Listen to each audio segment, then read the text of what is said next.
வணக்கம். நீங்கள் இணைந்திருப்பது சிலோன் தமிழின் காலை நேர பிரதான செய்திகளுடன் இணைந்து கொள்ளும் நான் சங்கீர்த்தனா உல்லானந்தம்.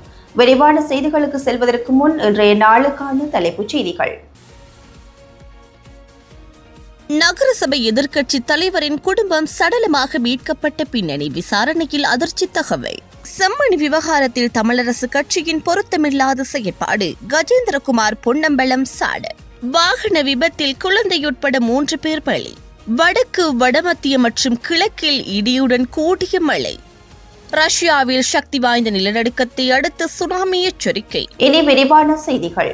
கண்டி ஜட்டினுவர பிரதேச சபையின் எதிர்க்கட்சி தலைவர் சம்பிக்க நிலந்த தனது மனைவியையும் மகளையும் அதிகாலையில் கொலை செய்துவிட்டு தானும் உயிரை மாய்த்துக் கொண்டிருக்கலாம் என பேராதனை போலீசார் விசாரணைகளை ஆரம்பித்துள்ளனர். அவர்கள் வசித்து வந்த 2 மாடி வீட்டின் சமையலறைக்கு அருகிலுள்ள திறந்தவெளி பகுதியில் உள்ள ஒரு மரத்தடியில் அவர் தூக்கில் தொங்கியதாக விசாரணையில் தெரிய வந்துள்ளது. உயிரை மாய்த்துக் கொண்ட நிலந்து தனது 13 வயது மகளையும் கொல்ல திட்டமிட்டிருந்தார். ஆனால் அந்த திட்டம் தோல்வியடைந்ததாக போலீசார் தெரிவித்திருந்தனர். திகில் ருஷி ஜெயலத் குமாரகி என்று 45 வயதுடைய மனைவிக்கும் 17 வயதுடைய ஷிஹாரா அசின்சானி ஹப்புகோடா என்ற மகளுக்கும் தூக்க மாத்திரைகளை கொடுத்து அவர்கள் உறங்கிய பின்னர் கொலை செய்ததாக போலீசார் சந்தேகிக்கின்றனர். சம்பவத்திற்கு முன்னைய நாள் குடும்பத்தின் இளைய மகள் பாடசாலை சுற்றுலா சென்றிருந்தார். அவர் இரவில் வந்திருந்தார். சம்பிக்க நிலந்த பாடசாலையிலிருந்து மகளை வீட்டிற்கு அழைத்து வந்தார். எனினும் அதற்குள் அவர் ஏற்கனவே தனது மனைவியையும் மற்ற மகளையும் கொலை செய்துள்ளதாக போலீசார் சந்தேகம் வெளியிட்டுள்ளனர். தனது இளைய மகளுக்கும் தூக்க மாத்திரைகளை கொடுக்க எதிர்க்கட்சி தலைவர் அவரை கொல்லும் நோக்கத்துடன் மாடிக்கு சென்றிருந்தார். ஆனால் மகள் அந்த நேரத்தில் உறங்காததால் முடிவை கைவிட்டிருக்கலாம் என போலீசார் சந்தேகிக்கின்றனர். கண்டி தொழிலதிபர் ஒருவரிடமிருந்து வாங்கிய 5 மில்லியன் ரூபாய் கடனை திருப்பி செலுத்த முடியாமல் போனதாலும் தொழிலதிபர் தொடர்ந்து அவரை மிரட்டியதாலும் கொலை மற்றும் உயிர்மாய்ப்பு நடந்ததாக தெரிவிக்கப்பட்டுள்ளது. ஐக்கிய தேசிய கட்சியிலிருந்து அரசியலில் நுழைந்து சிறிது காலம் யடினுவர பிரதேச சபையின் தலைவராக பணியாற்றிய சம்பிக்க நிலத்த பின்னர் ஐக்கிய மக்கள் சக்தியில் இணைந்தார். கடந்த உள்ளூராட்சி தேர்தலில் ஐக்கிய மக்கள் சக்தியில் போட்டியிட்டு வெற்றி பெற்று யடினுவர பிரதேச சபைக்கு தேர்ந்தெடுக்கப்பட்ட எதிர்க்கட்சி தலைவரானார். மார்ச் மாதம் தனது காரை விற்று வட்டிக்கு பணம் வாங்கிய தொழிலதிபருக்கு எதிர்க்கட்சி தலைவர் சுமார் 1.5 மில்லியன் ரூபாய் வழங்கியதாகவும் தெரிவிக்கப்பட்டுள்ளது. அன்றிலிருந்து அவர் தொடர்ந்து அவரை துன்புறுத்தி வருவதாகவும் தொழிலதிபருக்கு ஒரு மூத்த போலீஸ் அதிகாரியின் ஆதரவும் இருந்ததாகவும் தெரிய வந்துள்ளது.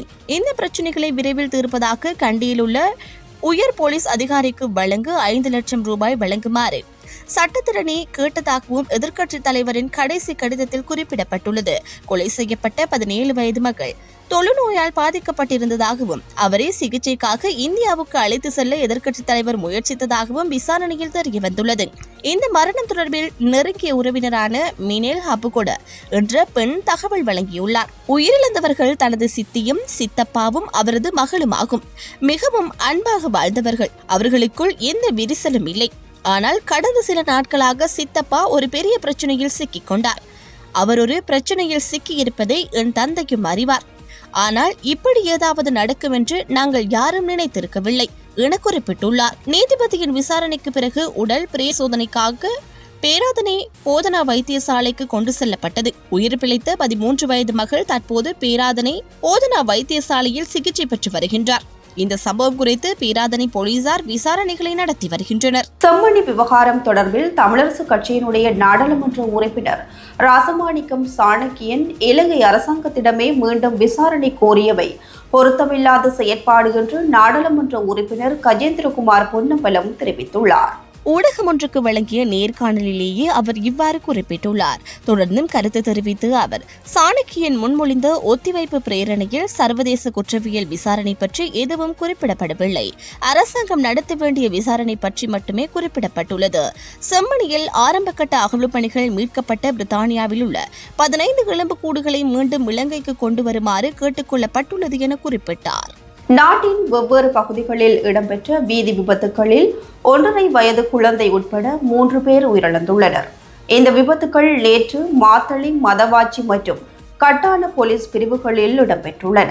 இந்த விபத்துக்கள் நேற்று மாத்தளை, மதவாச்சி மற்றும் கட்டான போலீஸ் பிரிவுகளில் இடம்பெற்றுள்ளன. மாத்தளை போலீஸ் பிரிவின் மாத்தளை ரத்தோட்ட வீதியில் உள்ள மானந்தண்டாவள பகுதியில் முச்சக்கர வண்டியொன்று கட்டுப்பாட்டை இழந்து வீதியில் கவிழ்ந்ததில் விபத்து ஒன்று இடம்பெற்றுள்ளது. விபத்தில் முச்சக்கர வண்டியின் பின் இருக்கையில் அமர்ந்திருந்த சாரதியின் தாயாரும் சிறு குழந்தையும் காயமடைந்து மாத்தளை வைத்தியசாலையில் அனுமதிக்கப்பட்ட பின்னர் குழந்தை உயிரிழந்தது. மாத்தளை பகுதியில் வசித்து வந்த 1.5 வயது குழந்தையே இவ்வாறு உயிரிழந்துள்ளது. இதற்கிடையில் மதவாச்சி போலீஸ் பிரிவில் A9 வீதியில் உள்ள வெளியோயா சந்தையில் லொரி கட்டுப்பாட்டை இழந்து மோட்டார் சைக்கிள் மற்றும் மற்றொரு லொரியுடன் மோதி விபத்து ஏற்பட்டுள்ளது. விபத்தில் மோட்டார் சைக்கிள் ஓட்டுநர் பலத்த காயமடைந்து ரம்பேவு வைத்தியசாலையில் அனுமதிக்கப்பட்டு பின்னர் மேலதிக சிகிச்சைக்காக அனுராதபுரம் வைத்தியசாலைக்கு மாற்றப்பட்ட நிலையில் உயிரிழந்தார். உயிரிழந்தவர் மதவாச்சி பகுதியைச் சேர்ந்த 58 வயதானவர் என தெரிய வந்துள்ளது.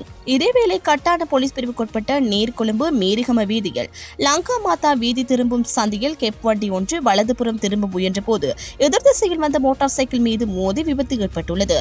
விபத்தில் மோட்டார் சைக்கிள் ஓட்டுநர் பலத்த காயமடைந்து நீர்கொழும்பு வைத்தியசாலை அனுமதிக்கப்பட்ட பின்னர் உயிரிழந்தார். உயிரிழந்தவர் கட்டான பகுதியைச் சேர்ந்த 53 வயதான இளைஞர் என தெரிய வந்துள்ளது.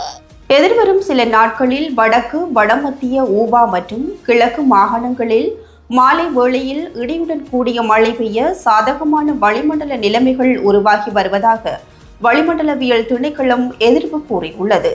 வடமத்திய மற்றும் மத்திய, ஊபா மற்றும் கிழக்கு மாகாணங்களில் பிற்பகல் 1 மணிக்கு பிறகு மழை அல்லது இடியுடன் கூடிய மழை பெய்யக்கூடும் என்று அந்த திணைக்களம் வெளியிட்டுள்ள வானிலை முன்னறிவிப்பில் குறிப்பிடப்பட்டுள்ளது.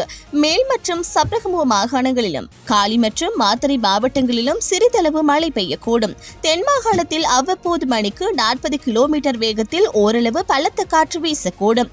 இடியுடன் கூடிய மழையுடன் ஏற்படும் தற்காலிக பலத்த காற்று மற்றும் மின்னல் தாக்கங்களினால் ஏற்படும் ஆபத்துக்களை குறைப்பதற்கு தேவையான நடவடிக்கைகளை எடுக்குமாறு வளிமண்டலவியல் திணைக்களம் பொதுமக்களை அறிவுறுத்தியுள்ளது.